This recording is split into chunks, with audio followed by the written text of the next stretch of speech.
Hello bachcho, let's read the question. Question says A equal to I2 minus 2m raised to t, where m is real matrix of order 2 cross 1, such that m raised to t m equal to I1. Hold if lambda is real number such that relation ax equal to lambda x hold for some non-zero real matrix x of order 2 cross 1. Then the sum of square of all possible value of lambda is equal to.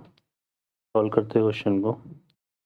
अब इस question में देखें यहाँ पर हमें क्या given है. हमें गिवन है a equal to I2 minus twice of, यहाँ पर बच्चों ये हमारे पास क्या है, m ट्रांसपोज है, ये है ना.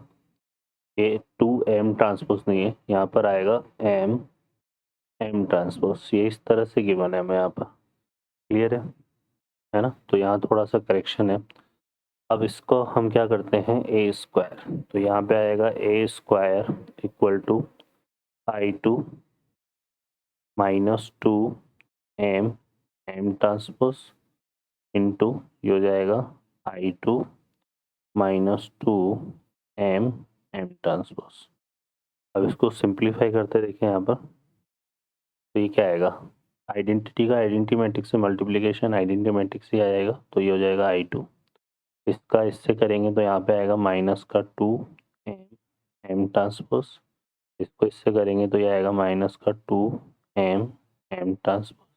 और इसको इससे करेंगे तो ये हो जाएगा प्लस का 4m ट्रांसपोज, फिर m और m ट्रांसपोज.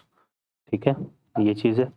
अब यहाँ से अगर हम देखेंगे तो m ट्रांसपोज m, ये हमारा आइडेंटिटी मैट्रिक्स है I1, है ना. क्लियर है.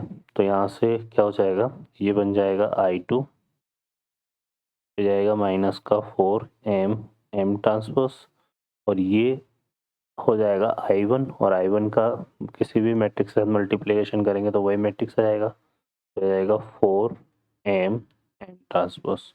तो इससे कैंसिल हो जाएगा, तो ये इक्वल टू क्या आ गया, I2. यहाँ से ए स्क्वायर इक्वल टू I2 आ गया. अब हमें क्या दिया हुआ है यहाँ पे, ax equal to lambda x, ये दिया हुआ है.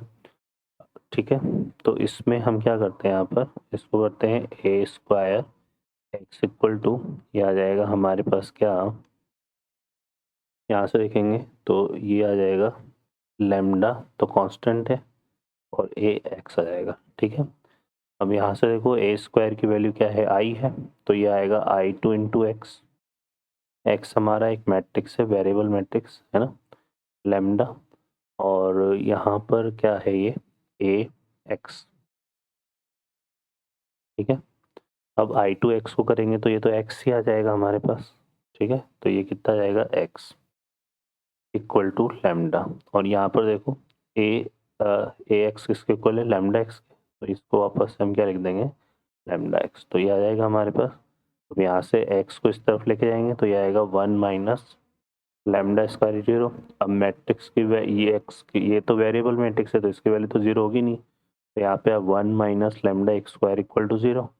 तो लैम्डा की वैल्यू क्या आ जाएगी, प्लस माइनस 1. अब ये क्या बोल रहा है हमसे, sum of square of all possible value of lambda. तो लैम्डा की दो वैल्यू आ रही है हमारे पास, lambda equal to 1 and minus 1. तो यहाँ पे हमें कौन सा सम चाहिए, 1 का स्क्वायर माइनस 1 का स्क्वायर, जो कि 2 आएगा. तो इस क्वेश्चन का करेक्ट आंसर 2 हो जाएगा. तो यहाँ पर इसका आंसर 2 आ जाएगा. ओके बच्चों, I hope you understand well. Best of luck. Thank you.